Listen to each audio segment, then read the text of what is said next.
Olá, você acompanha agora o Fatos em Foco, a sua revista eletrônica com notícias e entretenimento. Eu sou Maria Alice Dias e você vai ver agora os principais destaques de hoje. A importância da reciclagem de produtos eletroeletrônicos para evitar que metais pesados acabem na natureza e afetem a saúde das pessoas. No mês que é comemorado o Dia Mundial do Café, você vai ver a mudança de hábito do consumidor brasileiro que tem trocado o famoso café preto pelo café especial. Tesouro Histórico, a impressão tipográfica mais antiga do mundo, um texto impresso coreano, está exposto na Biblioteca Nacional da França. A reciclagem de produtos eletroeletrônicos é importante para os consumidores para evitar que produtos químicos com metais pesados acabem na natureza por causa do descarte incorreto e gerem contaminações no solo ou na água e que depois podem afetar a vida das pessoas. Além disso, o estabelecimento de uma cadeia também gera novos empregos e oportunidades econômicas e reduz a necessidade de extração de novas matérias-primas. A gestão dos resíduos em municípios pequenos, ainda incipiente, também precisa de atenção. Pela pequena quantidade desse tipo de resíduos, o caminho é reunir grandes quantidades para tornar o envio de coletores viável para as cooperativas. A contabilização e garantia da destinação correta dos materiais é feita pelas associações, que precisam rastrear e mensurar o quanto foi coletado pelo trabalho. No relatório encaminhado anualmente ao MMA, são demonstrados os números de coleta e destinação final ambientalmente correta dos produtos eletrônicos. Todos os pontos de recebimento que a ABRAE desenvolveu junto aos seus parceiros. Facilitar a logística e aumentar o número de pontos de descartes são fatores importantes para ajudar a população a criar o hábito de fazer o descarte correto. A indústria da moda tem um impacto no meio ambiente que se dá principalmente em dois períodos: na produção do tecido e no final do seu ciclo de uso. Acontece que quando a roupa não é usada e descartada de forma consciente, pode demorar séculos para se decompor. É estimado que 170 mil toneladas de resíduos têxteis são geradas por ano no Brasil, sendo que 80% delas vão parar em lixões e aterros, segundo dados divulgados pelo Sebrae. Se a roupa foi produzida de fibras naturais, como algodão, linho, seda e lã, o tempo de decomposição são entre 5 meses e 20 anos. No caso das sintéticas, que é o poliéster e derivados do petróleo, são centenas de anos. E além de contaminar o solo e os lençóis freáticos, esses resíduos soltam gases de efeito estufa, causadores do aquecimento global e das mudanças climáticas. Então, antes de se desfazer de alguma peça de forma errada, impactando ainda mais o meio ambiente, veja a possibilidade de reformar ou consertar para aumentar seu tempo de uso, vender ou doar, ou até mesmo transformar em algo útil, como, por exemplo, uma camiseta virar pano de chão e alguma com estampa colorida para enrolar no arco de uma tiara lisa. Sem contar que é possível ainda destinar a peça à reciclagem, que é um processo em que o tecido é transformado em fios que depois podem servir de matéria-prima para a fabricação de novos produtos. A questão é que no Brasil ainda há poucas iniciativas, por ser muito trabalhoso, principalmente se o tecido for misto, pois não é fácil separar as fibras naturais das artificiais. Segundo o relatório da indústria têxtil brasileira de 2022, o consumo mundial de fibras químicas cresce 5,2% ao ano e corresponde a quase 73% do total, conhecida como fast fashion ou moda rápida, pois são roupas mais baratas, produzidas em larga escala e em tempo curto. Já o consumo de fibras naturais aumenta em ritmo menor, 3,6% ao ano, que é a slow fashion, ou moda lenta, que tem como principais características maior ciclo de vida do produto, melhor qualidade e menor quantidade, porém, custa caro. Aumentou bastante o número de empresas que pediram falência ou recuperação judicial nos 3 primeiros meses do ano. Uma situação que vem acontecendo sem parar há 2 anos, em consequência da situação econômica do país e do mundo. 255 empresários decidiram fechar o negócio contra 177 no mesmo período do ano passado, um aumento de quase 45%. E segundo o balanço divulgado pela Serasa, o número de recuperações judiciais, que é quando a pessoa pede para renegociar as dívidas, subiu 38%. E de janeiro a março foi feito por 289 pessoas. E estas empresas, entre aspas, muitas vezes são pessoas físicas que abrem um negócio para fugir do mercado de trabalho com salários médios cada vez mais baixos. São microempreendedores. Tanto que os setores com maiores dificuldades é o de serviços, seguido pela indústria e pelo comércio. 3 fatores são apontados como os maiores responsáveis pelas dificuldades destas microempresas: os juros altos, a relutância dos bancos em fazer empréstimos e, por fim, e mais importante, a redução nas compras. Mas é bom não esquecer que também há casos de grandes empresas, como a Americanas, a Marisa, a PAN e a Livraria Cultura. E olha só, a Suécia está próxima do nível de tabagismo abaixo de 5%. De acordo com o relatório apresentado em Estocolmo, o país europeu tem trabalhado fortemente no combate ao cigarro, razão pela qual teve uma redução significativa no número de fumantes, principalmente entre os jovens. A Suécia tem a menor taxa de doenças relacionadas ao tabaco na União Europeia, uma incidência de câncer 41% menor do que os outros países europeus. De acordo com o relatório, a porcentagem de fumantes no país caiu de 15% para 5,6% da população em 15 anos. Segundo o autor do relatório, o país europeu tem uma estratégia para o tabaco muito bem sucedida. A inovadora estratégia do país para minimizar os efeitos prejudiciais do tabagismo combina as recomendações da Convenção Quadro para o Controle do Tabaco da OMS, incluindo a redução da oferta e demanda do tabaco, proibindo o fumo em determinados locais. De acordo com o autor do relatório, seria um benefício enorme para o mundo se mais países fizessem como a Suécia, com iniciativas para mudar de cigarros para alternativas menos prejudiciais. E olha só essa descoberta. A maneira como as pessoas digitam e usam o mouse do computador pode ser um melhor indicador de estresse do que a frequência cardíaca. É isso mesmo, os cientistas apontaram que o método de detecção pode ajudar a prevenir o estresse crônico. A maneira como as pessoas digitam e usam o mouse do computador pode dizer muito sobre o estresse no ambiente de trabalho. Foi o que afirmaram pesquisadores do Instituto Federal de Tecnologia de Zurique nesta terça-feira, ao explicarem que usaram novos dados e aprendizado de máquina para desenvolver o novo modelo de identificação dos níveis de estresse. A pesquisa foi feita a partir da observação de 90 participantes em um laboratório. O grupo realizava tarefas de escritório próximas da realidade, como planejamento de compromissos ou registro e análise de dados.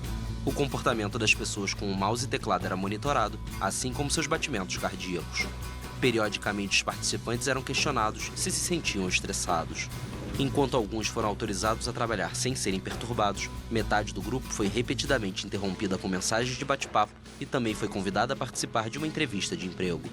Os cientistas descobriram que as pessoas estressadas digitam e movem o mouse de maneira diferente das relaxadas. Os pesquisadores perceberam que as pessoas que se sentem estressadas no escritório cometem mais erros de digitação e fazem muitas pausas curtas, ao contrário das pessoas relaxadas, que fazem poucas pausas mais longas.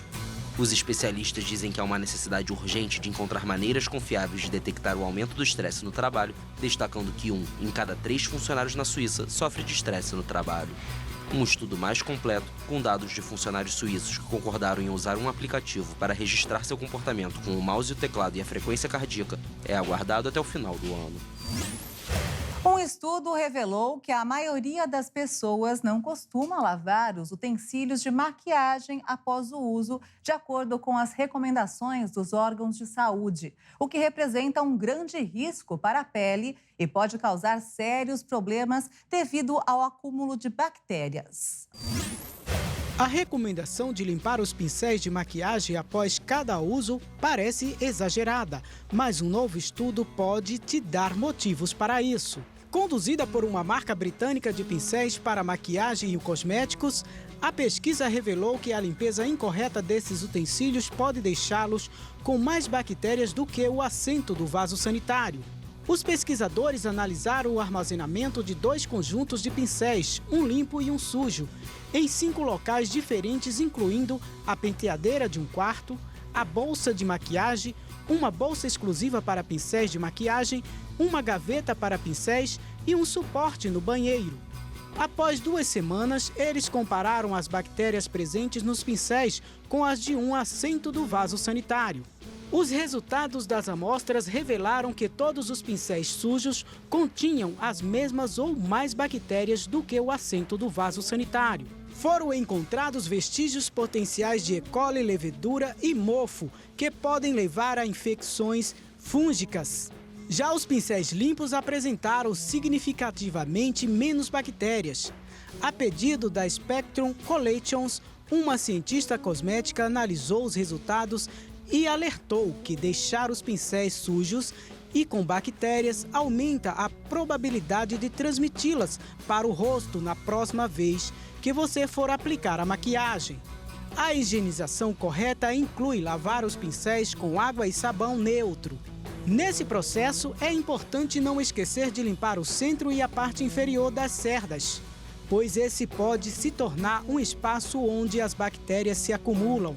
No entanto, é preciso estar atento para não submergir a parte de metal na água, o que pode danificar o pincel. Na hora de fazer a higienização bucal, é necessário que a escova de dente escolhida seja de tamanho adequado, com cerdas macias e a quantidade de creme dental recomendada de acordo com a faixa etária.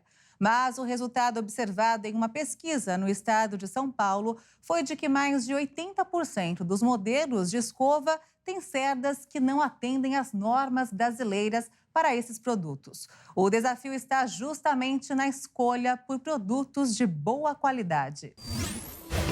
Foram analisados 345 modelos de escovas adquiridas em diferentes estabelecimentos comerciais espalhados por 26 municípios do estado paulista. O estudo, conduzido pela Faculdade de Saúde Pública da Universidade de São Paulo, apontou que a maioria das escovas disponíveis no mercado não correspondem às características desejáveis para uma escovação segura. Mais especificamente, 82% dos modelos foram considerados impróprios.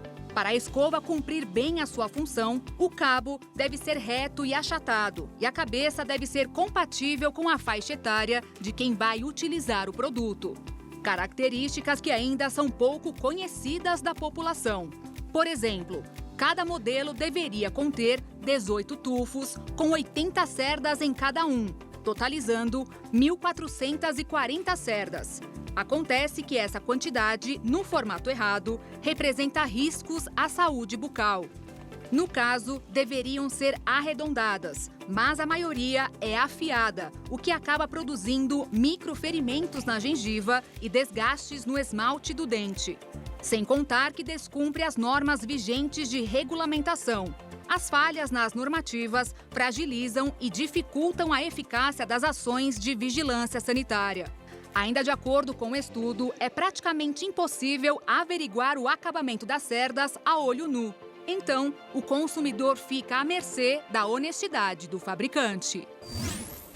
Um evento em São Paulo mostrou novas tendências do setor da construção civil, unindo tecnologia e sustentabilidade. Olha só. O setor da construção civil deve crescer este ano 4,5%. A retomada do Programa de Habitação Popular do Governo Federal Minha Casa Minha Vida, a estabilidade dos preços dos materiais de construção e a melhora da economia do país aos poucos impulsiona o mercado. A FEICOM, principal evento de negócios para os profissionais do mercado de construção civil e arquitetura do Brasil e de toda a América Latina, acontece no São Paulo Expo Center, na zona sul da capital paulista. Somente nos 2 primeiros dias do evento, mais de 50% do público estimado compareceu à feira, superando as expectativas dos organizadores. Neste ano, a feira cresceu, com uma ampliação de mais de 40% do espaço para vendas com relação a 2022 e um acréscimo de 50% no número de expositores, com cerca de 700 marcas. Construção e tecnologia estão andando lado a lado. Novas tendências revolucionam o mercado aqui no Brasil. E uma metodologia recente integra dados aos processos de engenharia, projetos e orçamento da obra, gerando economia e sustentabilidade. BIM, do inglês Building Information Modeling, é a metodologia da construção civil que mais cresceu nos últimos anos e já é uma realidade no país desde 2021. É um processo de trabalho colaborativo e em tempo real para a gestão de projetos de construção. Por meio de ferramentas de software para modelagem de edifícios em 3 dimensões e em tempo real, o BIM consegue centralizar todas as informações em um único modelo, permitindo o estudo de todo o seu ciclo de vida, do projeto à posterior demolição. Com todos esses avanços, os benefícios são visíveis, tanto no menor tempo e custo de produção, além de proporcionar uma construção mais sustentável. A FEICOM apresentou uma casa feita em apenas 6 dias, que mantém os padrões de qualidade e segurança. Eu diria que nós temos um ganho próximo de até 30% em relação ao modo convencional.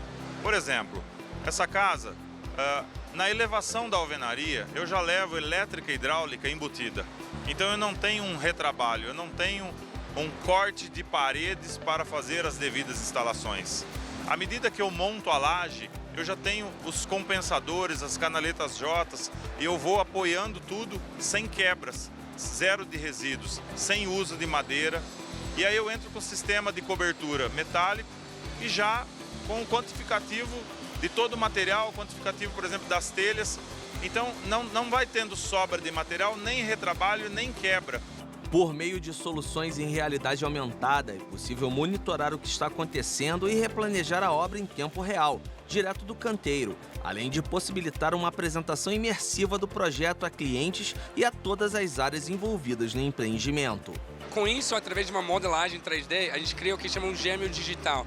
A gente leva esse gêmeo digital para aplicações como realidade aumentada e virtual, para ter não para marketing, mas sim para uma interação, para gestão, para colaboração, para melhoria e gerar um retorno maior em cima de uma construção. No meio de tantos avanços tecnológicos, sua casa também merece alguns mimos. Você pode instalar, por exemplo, uma banheira spa que ajuda no tratamento de doenças crônicas. Ou ter um vaso sanitário controlado por controle remoto. Mas entre tantas opções, eu gostei mesmo dos assentos sanitários decorados feitos pela artista plástica Carol Stefanini. Ela fez um exclusivamente pra gente, para encerrar essa reportagem. Este mês foi comemorado o Dia Mundial do Café. E para celebrar a data, nós vamos mostrar uma mudança de hábito do consumidor brasileiro. Muita gente tem trocado o famoso café preto pelo café especial. Vamos ver. Nesta cafeteria, na zona sul de São Paulo, ele domina. Aqui a gente trabalha com cafés especiais, desde o expresso até os coados. Especial é como é chamado o café puro.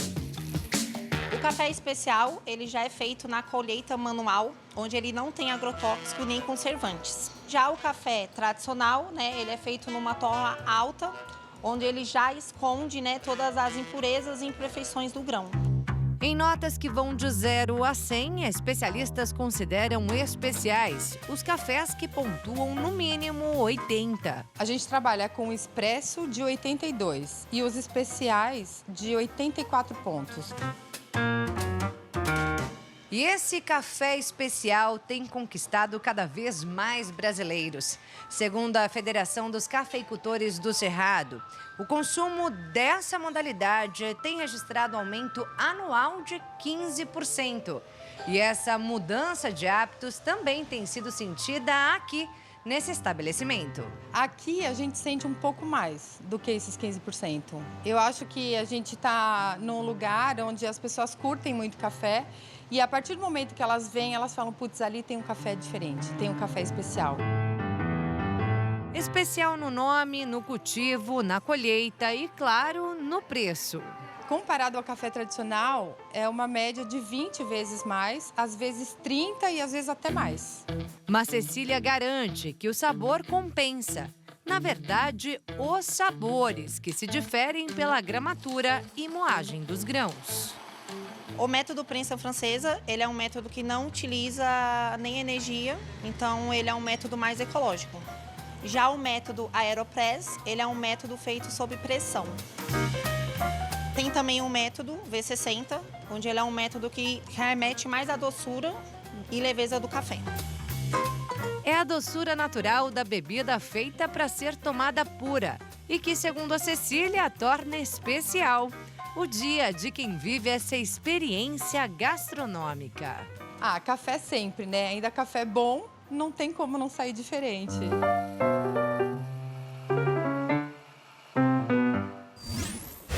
Um projeto social que auxilia famílias carentes de Campo Grande, em Mato Grosso do Sul, precisa de ajuda para ampliar os atendimentos. A ideia de ajudar as pessoas com alimento veio deste tapeceiro que sentiu na própria pele a dor da fome. O projeto Barriguinha Cheia surgiu há um ano. Vive de doações que o Cláudio vai buscar em supermercados de Campo Grande. Ele coloca tudo nessa carretinha e traz para a varanda da Dona Maria. A gente limpa, a gente separa. Depois que está tudo limpo, a gente vai fazer o sacolão. Metade verdura e a metade é fruta. A distribuição é feita 2 vezes por semana para 110 famílias do Jardim Uirapuru. Lá da varanda da Dona Maria, a gente vem agora aqui para este local para continuar contando a história do projeto. Agora tem um passo muito importante a ser dado, que é a construção da sede própria. Cláudio, o que exatamente vocês precisam de ajuda nesse momento? Então, nesse momento, todo e qualquer tipo de material de construção, do básico ao acabamento, para que a gente consiga concluir a sede com todas as áreas necessárias que a gente está precisando. O que parecia mais difícil já foi doado pela Prefeitura. Essa parte do terreno. Com um pouco de material arrecadado, já foi possível erguer um pedaço do que será a entrada da sede. O projeto do arquiteto também foi doado e deverá ficar desse jeito. Cláudio pensa em algo bem estruturado para atender as famílias do Jardim Uirapuru e do Dom Antônio, onde ele também distribui alimentos. E nós temos um projeto para construir 2 salas de reforço escolar, um galpão para curso profissionalizante, de tapeçaria, marcenaria, design em sobrancelha, enfim. Queremos também pôr uma cozinha com refeitório para alimentar essas crianças, uma brinquedoteca e aqui na frente nós temos o campo para darmos uma escolinha de futebol para meninos e meninas, para as crianças de 6 a 12 anos. De tijolo em tijolo, o sonho vai tomando forma e quem participa da distribuição de alimentos e das ações sociais realizadas pelo projeto ganha muito mais com pouco que ajuda. O coração da senhora fica como nesse momento? Feliz.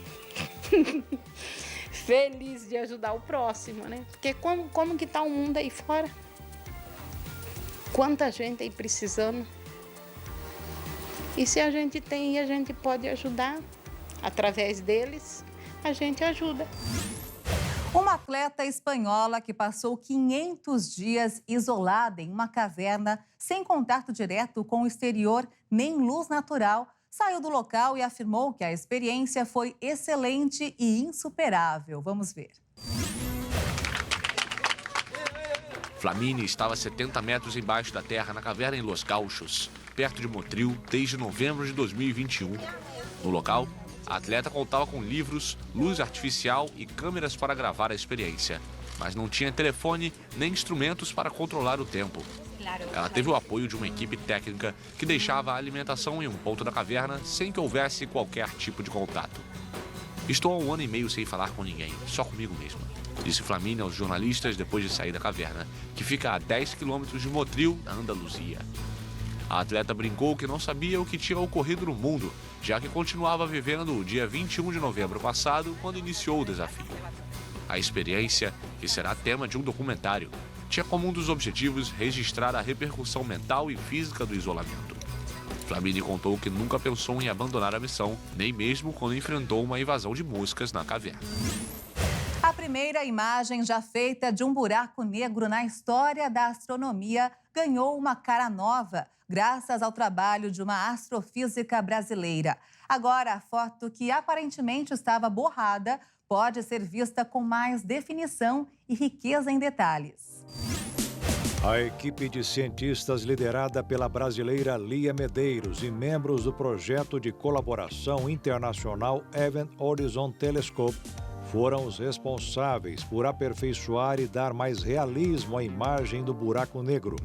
Na nova imagem, ele está a cerca de 50 milhões de anos-luz da Terra e aparece como a região central maior e mais escura, cercado pelo gás brilhante e superaquecido em formato de uma rosquinha. O chamado M87, de fato, é invisível aos nossos olhos, mas com a descoberta conseguimos ter uma dimensão.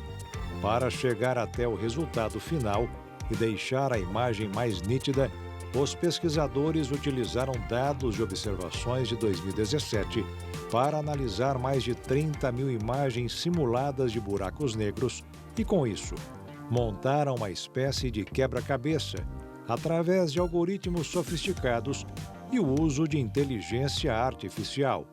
O programa, então, deu uma estimativa de alta fidelidade das estruturas ausentes na foto e, assim, os cientistas conseguiram gerar a nova imagem ainda mais nítida. Para se ter uma ideia, o software é tão potente que conseguiria até fazer a imagem de uma maçã na superfície da Lua. Todo o algoritmo e o processo por trás da descoberta foi publicado em um estudo de fevereiro na revista científica. O feito é considerado muito importante na ciência, pois com essa nova imagem mais nítida, novos testes da gravidade poderão ser feitos e novas descobertas sobre esse intrigante fenômeno do espaço poderão ser divulgados em breve. Agora, os cientistas esperam que a técnica realista possa ser aplicada em outros campos como a medicina. Um sonho de juventude, uma história de coragem e superação. Aos 74 anos, Dona Ondina quer ser advogada. Vamos ver. Aos 74 anos, Dona Ondina é universitária. Ela está no 6º semestre do curso de Direito.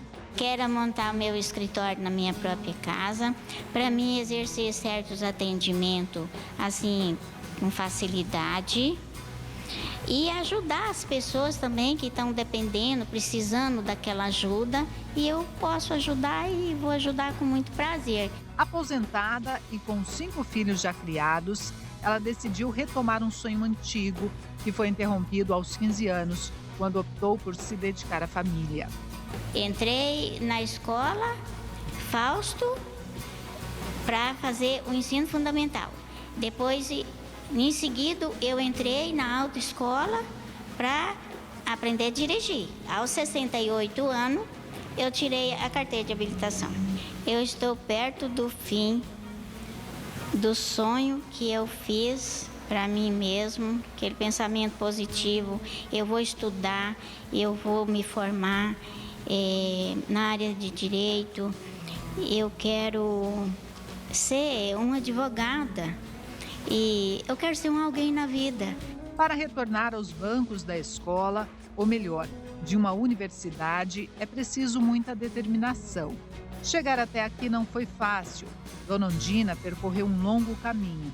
Mas de uma coisa, ela tem certeza: não desistirá até ter o diploma nas mãos. Vale a pena, não tem idade para voltar a estudar, para realizar o sonho. Não tem idade. Eu sempre falo que meu corpo, a minha matéria, fica velha. Todos nós ficamos velhos. Mas meu espírito, ele não fica velho. Ele sempre é novo. Ele sempre renova. E depois do exemplo da Dona Ondina, olha só essa informação. O número de pessoas centenárias no mundo está aumentando. E para descobrir os segredos da longevidade, vamos conhecer a história de uma gaúcha descendente de russos que acaba de completar 100 anos de vida. Completar um século de vida não é para qualquer um, ainda mais assim tão saudável como a dona Catarina, que nos últimos exames periódicos confirmou. Nenhum tipo de doença no meu. E que cabeça! Posso dizer que a minha memória é 100%.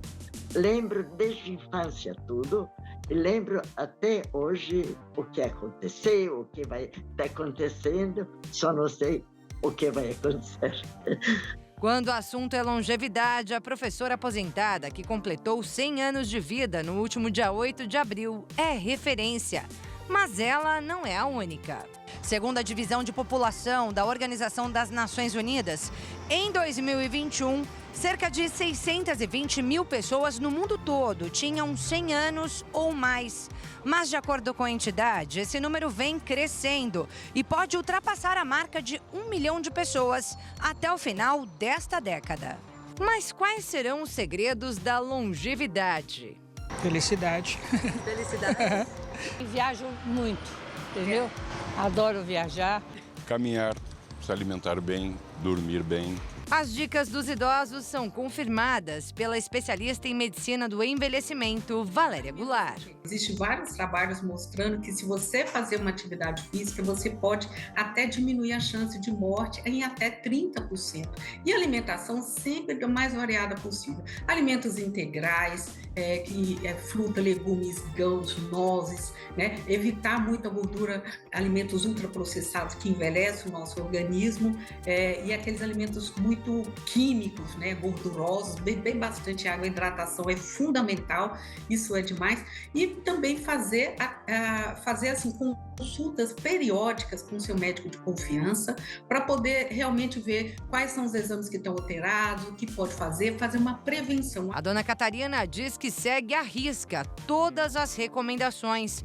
Cuida bem do físico e também da mente. Famosa por ter sido uma das primeiras professoras da cidade gaúcha de Erechim, dona Catarina lecionou por mais de 30 anos e hoje ainda dá lição de vida aos descendentes. Como foi quando eu era criança, como eu aprendi a subir nas árvores, andar a cavalo, todas essas coisas eu fiz. E eles querem saber tudo como foi a minha vida da infância. Exercitar a memória, manter a mente ativa e sempre buscar a felicidade apesar dos desafios são as dicas para uma vida longa do psicanalista Júnior Silva. Pessoas bem resolvidas, elas são felizes.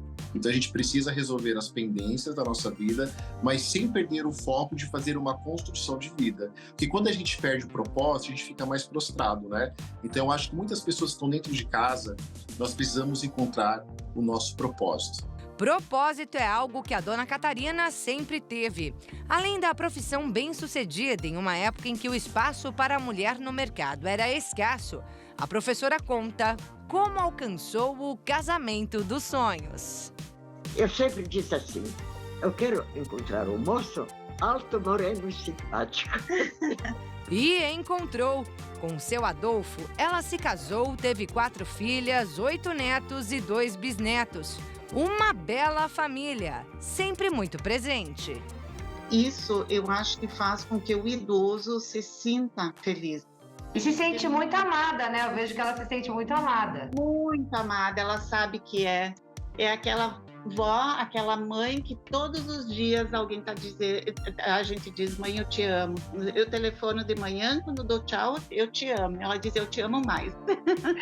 Mas não é a família que dona Catarina atribui a maior felicidade de sua vida. A maior alegria da minha vida foi aquele dia que eu me abracei com o Salvador do mundo, Jesus Cristo. E essa fé também está entre os segredos da longevidade. E aí, quando a gente começa, a gente tem esse encontro com Deus, a gente começa a encontrar que a vida ela tem muito mais sabor, ela tem muito mais sentido. E é isso que as pessoas procuram. Com Deus tudo tem mais sabor, né? Tudo tem muito mais sentido. Tenho muita paz. Depois que aceitei Cristo, vivo em paz sempre e feliz. A Prefeitura de São Paulo, em parceria com a ONG Save Brasil, criou um projeto para conectar o público com a natureza a partir da observação dos animais nos parques municipais da capital paulista. Pelo menos um sábado por mês, o grupo se reúne às 7 horas da manhã em algum parque da Prefeitura de São Paulo para observar os pássaros. A passarinhada reúne vários perfis de pessoas em cada encontro. No último deles, 50 pessoas participaram. Segundo os organizadores da iniciativa, o objetivo dos encontros promovido pelo Vem Passarinhar em Sampa é mostrar a diversidade de aves existentes na cidade, aumentar a consciência ambiental e que as pessoas conheçam os parques da cidade de São Paulo. Também é importante para que as pessoas entendam que no mesmo local em que elas estão, ou bem perto de suas casas, existem várias outras formas de vida, vivendo e sobrevivendo. Mas os curiosos não realizam a visita sozinhos. Durante os encontros, sempre tem um biólogo conduzindo o grupo. Ele tem o papel de passar seus conhecimentos e explicar sobre as aves que aparecem no parque. Além dos visitantes terem um contato incrível com a natureza, os encontros também fazem bem para a saúde física, pois com a caminhada dentro do parque, os visitantes se exercitam. O Vem Passarinhar Sampa existe desde 2016 e surgiu no Instituto Butantan. Nesta época, os encontros eram feitos um mês no Instituto e no seguinte, em algum parque municipal. Em fevereiro de 2020, o projeto ficou parado por causa da pandemia de Covid-19 e voltou com mais público em dezembro de 2021. No final de cada passarinhada, o grupo faz o levantamento do que foi avistado e os dados são inseridos em um aplicativo chamado de eBird. A plataforma possui um banco de dados online, onde os observadores e pesquisadores podem alimentar com informações para futuras consultas. No último encontro, por exemplo, foram identificadas 50 espécies diferentes de pássaros. O encontro deste mês de abril acontecerá amanhã, no Parque Augusta, na Consolação, região central de São Paulo. O link da inscrição pode ser encontrado no perfil do Instagram da Save Brasil. Antes da invenção de Gutenberg, os coreanos já estavam familiarizados com a impressão de textos. O Dikdi, impressão tipográfica datada mais antiga do mundo, é testemunha do fato. Um tesouro histórico que a Biblioteca Nacional da França exibe em Paris até o dia 16 de julho. O alemão Johannes Gutenberg é famoso pela invenção da máquina de impressão em tipos móveis ou imprensa, o que revolucionou a produção de livros no século XV.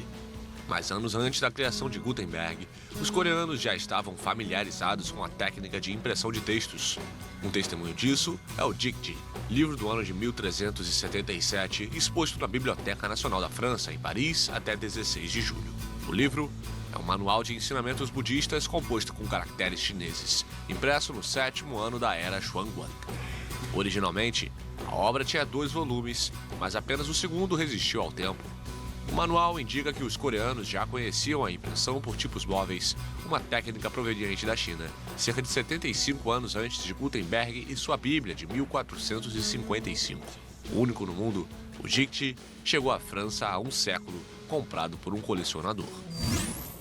E o Fatos em Foco fica por aqui. Se quiser rever as reportagens desta edição, acompanhe as nossas redes sociais.